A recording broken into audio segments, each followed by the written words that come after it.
Good day, everyone. Hi, it's Anthony here from Enlightened Business Solutions, and we're here with our second episode of We Mean Business. And this is the business show that's designed for small business owners. And we'll be speaking with small business owners from across the country and providing some valuable information on various topics where we expect the audience to comment and get involved as well and ask some questions. I'd like to make it clear that we are not, we don't have any agenda. We're not affiliated with any political party or any religious groups. All our shows will be streamed to Facebook, YouTube, and Periscope. No cutting, no editing, no mixing, no scratching, completely raw and unfiltered. If there's something you'd like to know about, send through your comments, and we'll try and provide that information for you also.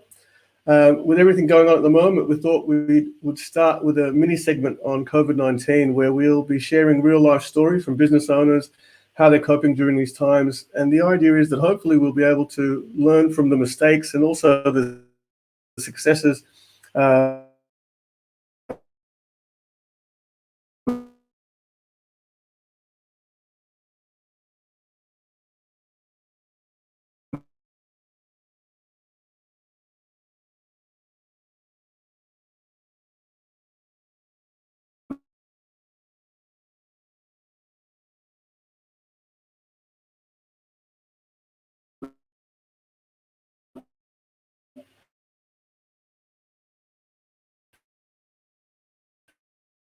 A small business Victoria. Greg runs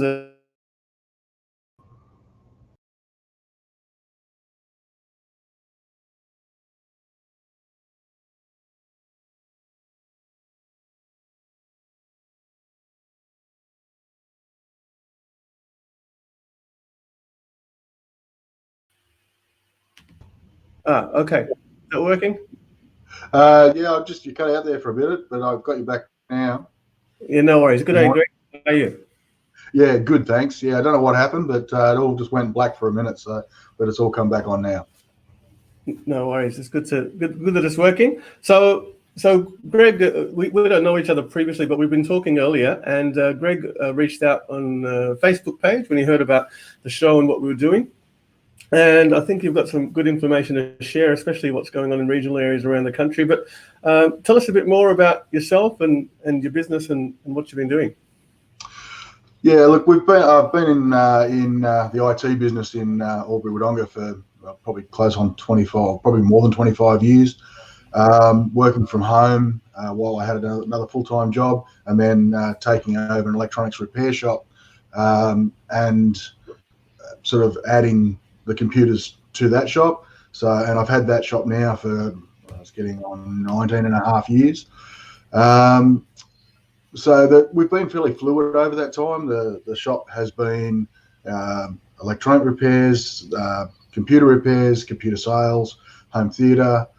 Then we went out of electronic repairs because everyone else was doing it and there wasn't enough, less people were getting things fixed. And it's only just recently that we've bought another business who they were retiring. So we bought that and went back into electronic and white goods repairs, mainly because everyone else seems to be going out of it. So now we looked at the marketplace, and there's a few people out there who are thinking, instead of let's put all this stuff into landfill, let's maybe repair it, which is a form of recycling. So with everyone else going out of it, we've gone back into it, and now we're one of only a few in the Albury-Wodonga region that are offering the electronics and white good repairs. So as I said, it wasn't worth it before. It's now come back around. So that's on that side of things. We do home theatre installs. We do computers sales and repairs. We still custom build our own computers. We do laptops. We look after businesses and consumer IT. So whether it be a mum and dad at home or a business. So we do managed services and the whole lot. So we really cover a broad range of things. And I guess that's how I suppose I have a cluttered mind. So that's how I work. I try and cover that whole lot. Some people say you should focus in business, and that does work. That's just not how I work. So, but yeah, we've been around for quite. Yeah. I think it's interesting that you mentioned that you do the white goods repair as well as the computer repairs. I don't know many businesses in Sydney anyway that sort of have that dual aspect. How did you get into doing both of them? Well, as I said, when we first bought the business, it was an electronic repair shop, um, and did home theatre, and so I thought that, you know, the electronics and the computers was fixing things. So, you know, they might fix a computer monitor. Well, then I could fix the computer that went with it. So the two businesses kind of in my head worked together, whereas I just couldn't work out how I could effectively start a computer repair business or a computer business, you know, from scratch. So I thought, well, if I started off as part of another business and buy this other business, then the two can complement each other, and I've got an existing income stream as my IT, which, as I said, had only been from home before, gradually ramped up. So it sort of came from that, and has just kept growing.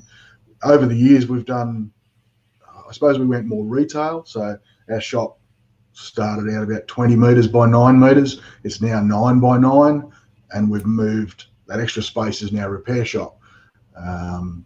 It's probably, for my way of thinking, it's harder to buy repairs online than it is to buy product.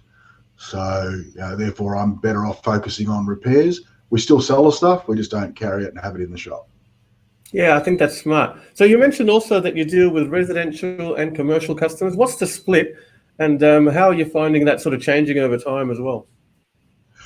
Yeah, look, it depends on the part of the business. So we get a lot of people just coming in through the front of the shop just for general repairs.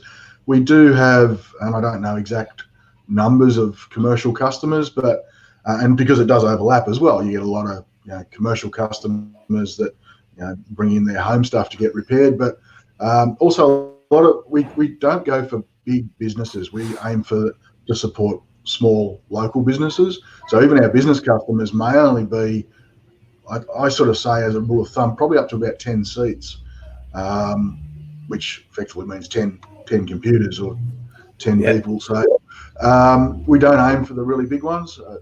Again, it's what I like to deal with.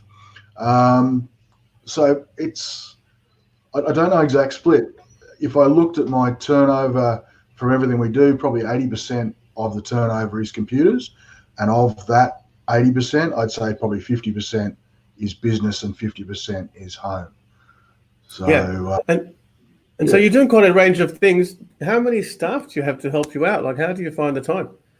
Yeah, well, we are always pretty busy. So I've got there's two full-time staff. So I've got an electronics technician and a computer technician. So the computer guy, he does a lot of the on-site stuff. Obviously myself. My sister works 2 half days a week.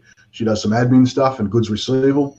And then I've got a white goods technician, which I've only recently put on, who's at the moment is doing 3 days a week. But our aim, this has only been probably 6 months, so our aim is that he'll go full-time. And he, at the moment, is just going to 4 days a week because the computer side of things is really busy. So he's going to, obviously he can fix some of the computer stuff, so he's filling in that area as well.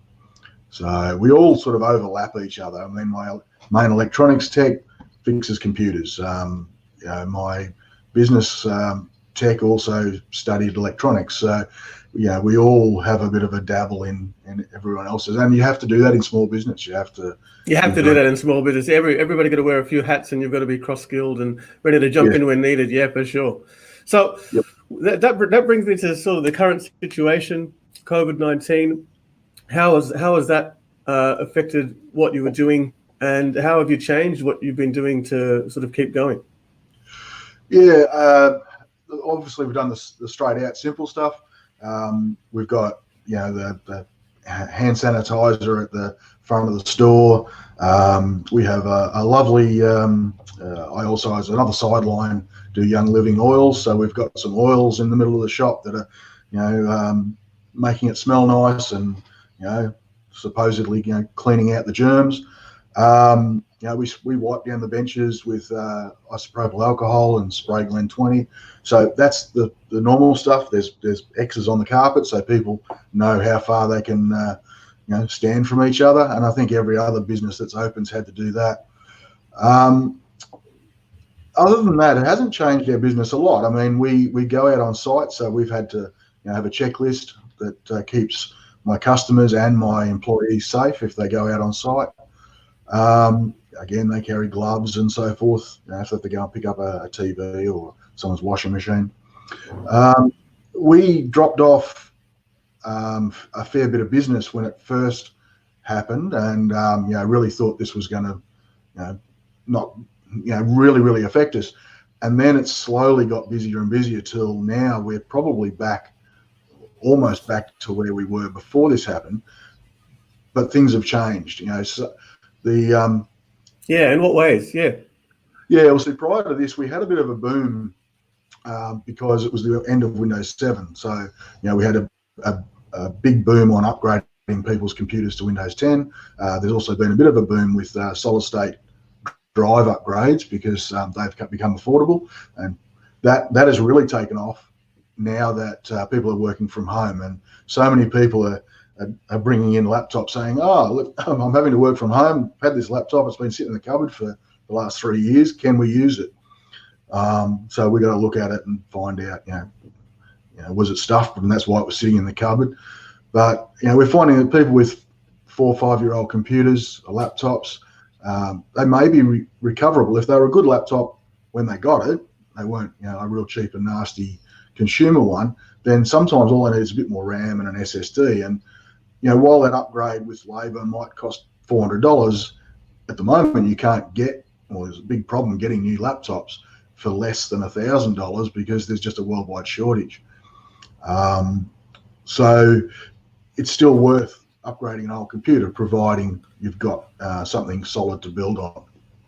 Yeah, I didn't realize the worldwide shortage for laptops. I know that when I was thinking about starting this show, I had trouble tracking down my webcam for this show as well. And, all of the retail stores were out and all the online stores were out, and I had to wait some time. Otherwise, I would have started this a little bit sooner. But laptops as well. So it's just one of those knock-on effects. So it's something I'm asking everyone, maybe not so much for your business, but maybe for your customers too, or anyone else.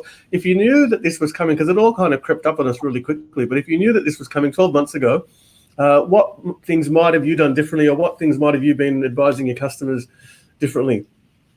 Okay, so the webcams you mentioned would have been the first thing. I would have stocked up on webcams because I got caught short on that. I would have stocked up on isopropyl alcohol.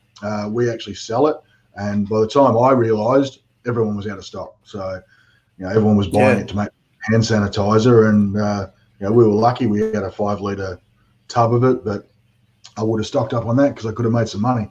The other thing, as I said, laptops are in all over the place. When this all happened, the Aussie dollar dropped quite a bit, and again, that put the price up. Also, when things are in shortage, then no one discounts. So if there's no discounts, it appears it's the same as putting your prices up. I would have stocked up on a few more laptops. Monitors is the other real shortage on computer monitors. There's just no stock of those at the moment. We've been going okay. So when I say there's no stock of the brands that I would normally sell, which means that I have a few favorite brands, and it's usually an Asus monitor or Samsung, and maybe at the cheaper end, maybe an AOC. I'm not a fan of LG, whereas at the moment I'm having to buy LG because that's what's available.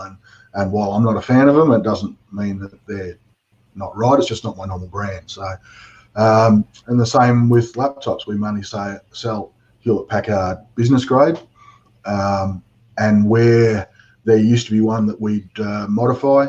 So it was a HP 250 series, and I think they used to sell at $799 RRP, but they had 4 gig of RAM and a mechanical hard drive. So we would buy them in, take out the hard drive, put in a solid state, add an extra 4 gig of RAM, and sell them at $999. And to me, they were then a usable laptop. That model just wasn't around. Then it came in, it had jumped up in price by about $150. So, we've had to hunt around. All the flyers that we handed out to our customers all were no longer valid. So there was a lot of jumping around. And if, as I said, what would we have done? I would have stocked up on webcams, monitors, and laptops. Yeah, good idea. I think in hindsight is a really good thing sometimes. You mentioned you're the president of the retail association there. Is it Wodonga or Albury Wodonga? How is that classified? It's just Wodonga. Obviously, we've got Albury Wodonga, and Wodonga has historically been the poor cousin to Albury. Even years ago, Albury was the bigger side of it, and Wodonga was just over the river. Albury was in New South Wales, so they had the poker machines, and so their clubs are massive, and that brought money and businesses into Albury, whereas Wodonga didn't have that until we've only had it for the last a few years. Your pubs have had poker machines. So I started the Wodonga Retailers group. Originally, it was just me walking around knocking on other businesses' doors, and it started because we had some major roadworks in Wodonga, and when they did my road, I found how much it impacted my business. They came around and the council said, we're going to be doing roadworks. Your road's going to be shut. There's going to be access, and the first day I drove into my shop, I turned the corner and I just went, I couldn't even find out how to drive into my shop. And I thought, well, if I can't work that out, my customers are just going to, be the same. Yeah, no chance. Yeah. Yeah, they just wouldn't have a hope. And we know that customers, if it's not easy, they won't do it.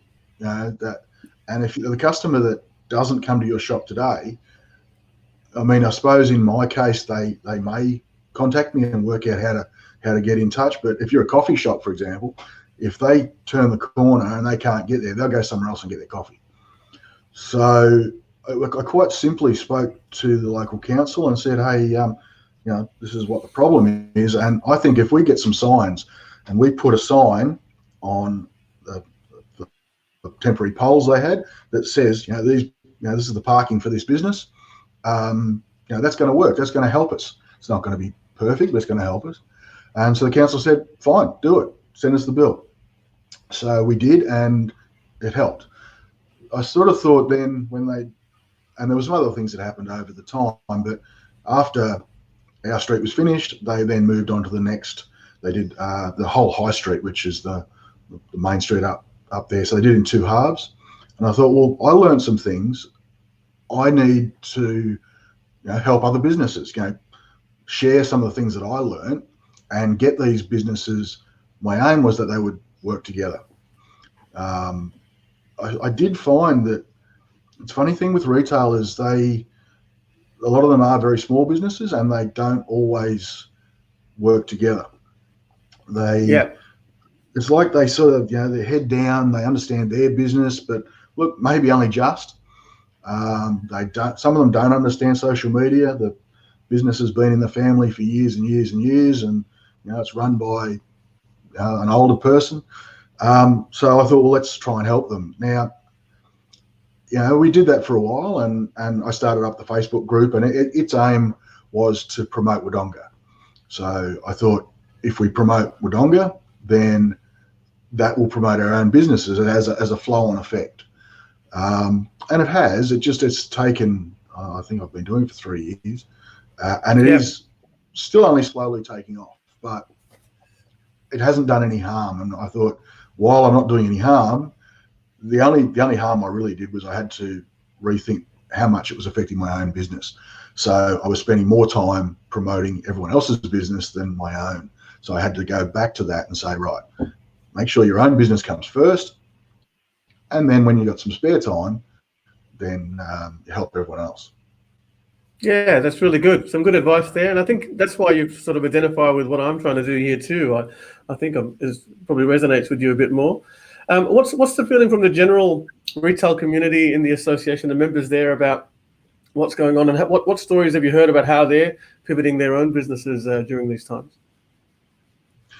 There's a big mix, and again, it's in all businesses. We've got businesses that are just completely shut down, so they're just not there anymore. I mean, the pubs, the clubs, the gyms. I mean, I can't go to my gym, so I've had to go and ride a bike out on the road instead of 2 nights a week in the gym.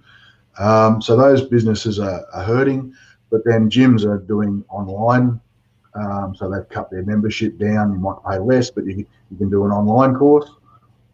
Some of the pubs are doing takeaways. They've had to put off their employees. One of our local restaurants, and it's a pretty flash restaurant. We're pretty proud of Miss Emily. I think it was a hatted restaurant at one stage. These things are voted on every year, and I think last year they didn't make it, but I really think they should be. So we have a visitor. Yeah, so you can hear it in the background, can you? Yeah, a little bit. So so that restaurant obviously couldn't open, and it's not really. You probably could have gone to takeaways, but he's actually worked in with our local Henry's Bakery. So you got Miss Emily and Henry's Bakery. They're now making these gourmet pies. So you're getting cauliflower and truffle pies, and these are really, really nice pies. So that they're working really well. They're promoting each other's business, and it's helping both of them. So you can sit back and cry, this is killing me, or you can work out how to work with it. And as I said, with my business, I've had to be flexible over the years, and I think that's what we all need to do. Things are changing; they always do, and we just got to work out how to make the best of it. Yeah, for sure. Completely agree with that. And so you mentioned that there was a push for you to go online. And so what do you think about sort of online sales? How, is it something that you're winning at, or is it what types of things? And what advice do you have for other people that are making the shift to selling online? Yeah, look, I think online works very well for some businesses. I don't do a lot of online simply because being in the IT industry, everything's online anyway. And so if I go online, my pricing, obviously I'm in a country area. I've had to freight stuff up here. I also don't buy from the cheapest place. I buy through channels, so I know that I've got support. So it means that our pricing's, it's not normally the cheapest around, but we sell good quality stuff. So I don't do a lot online. I really need to, but we've been that busy that I haven't been able to keep, to put that product online, and that's probably the biggest issue. Although a lot of other local businesses are going that online. So there's a little place in town called That Little Place. She sells locally made products. So whether it be a craft group selling their stuff, or whether it be a local jam, local coffee grinders, that sort of thing, and she sells that. Basically, you put the product in there, she takes a commission. She's actually gone online and is doing okay with that. There's another computer business in Wodonga that's working with our local business Wodonga, which is the local chamber, and they've created this big. It's like a marketplace, and you can go in, log in, create your own account, create your own online store, and through Business Wodonga, they're actually making the basic store free. So that's really good. All just taking off at the moment.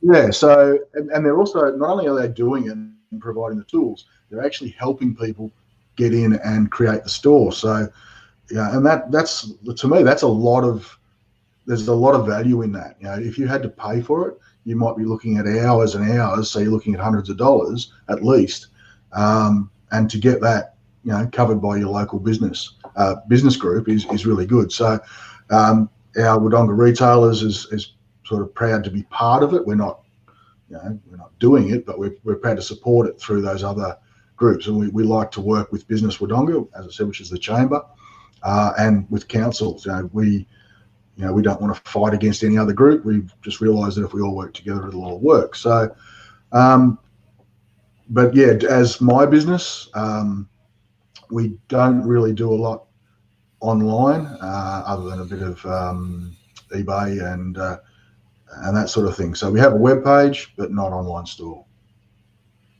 Yeah. Okay. Great. If you've got, there's a few people listening in at the moment. So if you've got any questions for Greg or I, feel free to comment or just say hi. That'll be great.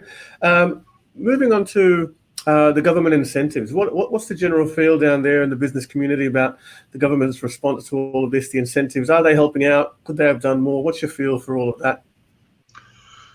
I think confusion is probably the first thing.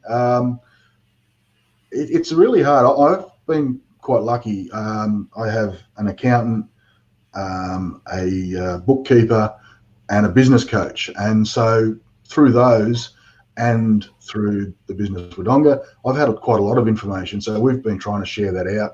The council's been sharing some stuff out.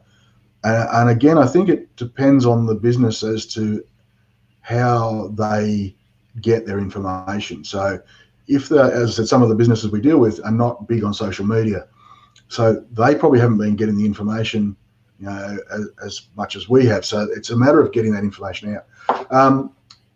The few that I have spoken to obviously are taking advantage of it. There's always, I do see people complaining, that it doesn't cover this person, it doesn't cover that person. They've got to remember that we had a government that suddenly had to do all of this. Now, whether they're right or wrong, it's not something they had years and years to plan for. It happened. They had to work out what was the best thing they could do for the majority of people, which means that there's going to be some that are not covered. There's going to be some small businesses that haven't been in business for 12 months. They've only just started. They may have quit their paying job. So where do they get some money? Whereas you've got other businesses, well, it's flat out simple. Their business went from this much money to nothing, therefore they're entitled. So I think the government hasn't done a bad job of it. What might have things would you do differently in that case there? Yeah. So one thing that I have noticed is the government is very fluid. They're very, okay, if you don't fit into one of these boxes, then have a talk to them. That's the biggest thing. I mean, yes, that can be hard, trying to get onto Centrelink or whatever. That's always been a difficult thing that you just got to give some time. But have a talk to them and explain your situation, and quite often they'll work something out for you. Yeah, that's good as well. I think it's good to have a good accountant. We'll be having someone from Kelly Partners sort of on the show in a little while as well. But some good accounting advice is probably helping a lot of businesses get through this. So I think that your business is doing okay from what you're mentioning. But for other businesses in Wodonga, what types of things can the greater business community, if anything, do to support some of them? Yeah, I think support is the key word there.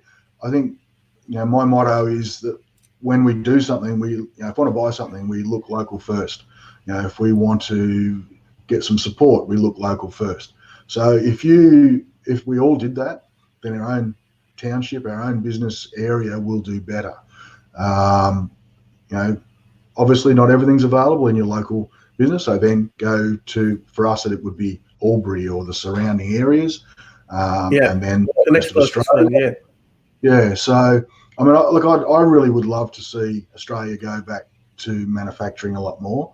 I know it's not as easy as it sounds. I've been a member of a number of Facebook groups that were, let's make it all in Australia, and everyone says, yeah, now it's like when the milk, there was the thing about the Coles and Woolworths milk. Everyone's going, oh yes, yeah, we've got to buy local. And so for a brief period of time, Coles and Woolies milk didn't sell and the local stuff did. And then a few weeks later, everyone forgets about it and goes back to doing what they did before. So I really would like to see us manufacture more. But to do that, we all need to make sure that we're willing to pay a little bit more for everything we do. I can see a big picture where if we make more here, we all have more jobs. That means that there's less unemployment. That means the government doesn't have to take as much tax. So if we do it and we all stick to it, then it will snowball and we will be so much better off. But I know that humans, and we're always let down by that one business who says, yes, we're making some money, getting stuff made in Australia, but if I get it done somewhere overseas, I can make more money. So that business is letting the side down. It's the same with that person who says, well, I can buy that TV or that TV. That one's cheaper, and I don't understand why I should pay more for that one. So they've let the side down. I suppose, like everything, not everyone is going to do it right. We need to try and educate more to do it right, and we'll be okay. Yeah, fantastic. All really good advice there for people, and I think your plan or that suggestion for Australia is something that we already really need to consider in our own businesses. I know I've made a conscious effort to employ only those in Australia, while other software and IT companies send work overseas. And what you're saying about manufacturing is really important too. A lot of our clients are in manufacturing, and they produce really good quality products compared to what can be purchased overseas as well. So I think there's all of those types of things, considerations that need to be taken into account. The knock-on effect that you explain is also something a lot of people don't consider a lot of the time too. So they see the increase in cost for the goods, but they don't see the knock-on effect of everyone, being able to afford it, because there's more people employed, economies of scale kick in, and all the rest as well, lower taxes and all the rest, lower inflation, things like that too potentially. Yes. So that kind of brings us to the end of the discussion. I mean, are you happy with how this kind of went for you at the moment? And Yeah, do you have anything else? I think it's been good. I just hope that if other people have jumped on and caught up with what we've been talking about, that maybe they've seen something that they can use in their business, or if they've seen that buying local can in the long run help us all, then if we can get one or two more people to look at that product on the shelf and say, oh, that was made in Australia, I'll buy that one, not that one. That's what we're here to do, and hopefully that works. Hopefully that helps. Yeah. Yeah, it's really, really good. Let's hopefully there's people watching, and people watching it later that can sort of take that on board. And even if your business is suffering now, then I think once we come out of this, and you might start a new business, or your business recovers, then keep some of these things in mind, so they help the community at large. So with all of that's the end of our second episode on We Mean Business. There's still a lot of people to talk to, so I'll be running one every day until we run out of businesses to talk to. So if you like the conversation, you see some value, be sure to like, share, subscribe. And if you've got a story that you'd like to share as well, comment and contact us also. We will be in touch. Tomorrow we've got Ash Rayner from KP Pro in Oxley, Queensland, who's going to talk about his IT services business, websites and the rest, and what he's been doing in the business community up there, Brisbane business community up there. So tune in. Tell others if you find value as well, and I look forward to chatting with you all then. Thanks again, Greg, for your time today, and we'll be in touch anyway over time. And thank you for your initiative. That's been great as well. Yeah, no worries. Thanks a lot, Greg. Good on you. See you all tomorrow. Okay. Bye.